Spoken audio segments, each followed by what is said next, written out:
इकराम साहब, पाकिस्तान की जो दो तरफा तजारत है उसमें कहा यह जाता है कि अमेरिका के साथ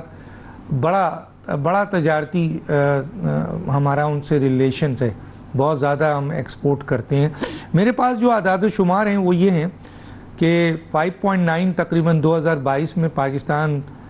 बिलियन डॉलर अमेरिका से बरामद करता है और 3.17 बिलियन डॉलर वो दरामद करता है, और तकरीबन दोनों का हजम 9.07 इससे भी कहीं ज़्यादा है। इसी तरह 2023 में पाकिस्तान को अमेरिका बरामदात 5.18 बिलियन डॉलर और अमेरिका से दरामदात 1.71 बिलियन डॉलर सामने आई थी। 2024 के पहले 10 महीनों में दो तरफा तजारत का हजम 6.3 बिलियन डॉलर तक पहुंचा है। तो अब ये बताइए सर कि ये अमेरिकन टैरिफ से जो 29% आया है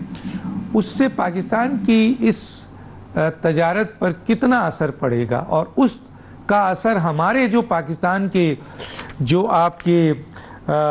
सनतें हैं उनको, मजदूर तबका, छोटी सनतें, उन पर कितना इफेक्ट पड़ेगा? जी शुक्रिया। अगर वहाँ अमेरिका में डिमांड कम होती है पाकिस्तान के टेक्सटाइल की, क्योंकि हमारी ज़्यादातर इंसार टेक्सटाइल का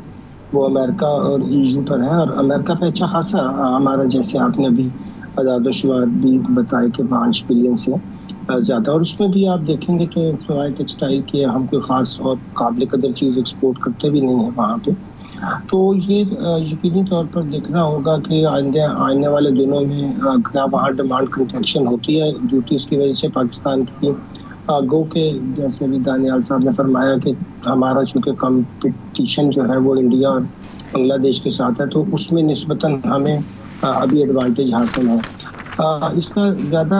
जो है हम अगर सोचें कि इसका हल क्या निकालें, चलिए अगर हमने अपने जो एक्सपोर्टर्स हैं उनको कुछ मराहत देनी हो, तो सबसे बड़ा मसला ये है कि हमने तो बेजा टैक्सेस जो है वो पहली सतह पर लगाए हुए हैं। इंपोर्ट आजकल आपको पता ही है, कॉटन भी बाहर से मंगवाते हैं, और कॉटन के अलावा भी जो हमारी इवन इनके साथ जो इंपोर्ट होती है बहुत सी और चीज़ों की, जैसे मशीनरी की है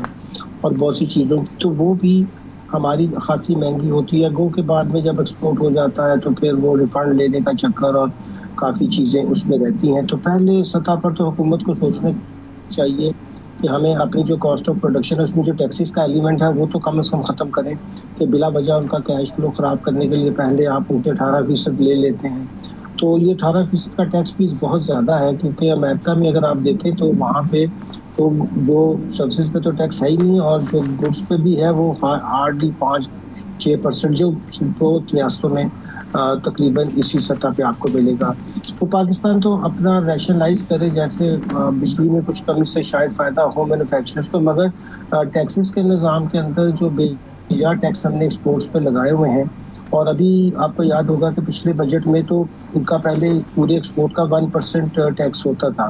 अब IMF के कहने पे उसको टैक्स को 39% कर दिया, और साथ में फिर ये भी जाती की कि विद होल्डिंग भी जारी रखा। भाई अगर आप नेट इनकम पे टैक्स लेना चाहते हैं तो जो पुराना तरीका बना हुआ था कि 1% आप फुल एंड फाइनल ले लेते थे, वो उसको 2% कर दिया। तो ये एक बड़ा मसला है पाकिस्तान में कि इंपोर्ट्स पे भी दबा के टैक्स लगाओ, एक्सपोर्ट्स पे भी लगाओ, ताकि बस IMF के जो नंबर हैं उसके करीब भी हम मुश्किल पहुंचते हैं, मगर उससे खामखा हम अपनी तिजारत का भी नुकसान करते हैं। और अभी भी पाकिस्तान इंपोर्ट के एतबार से दुनिया में हाईएस्ट टैरिफ रखता है। कम से कम हमारे रीजन में तो बहुत कम अब मुल्क ऐसे रह गए जिनका टैरिफ रेट इतना हाई है।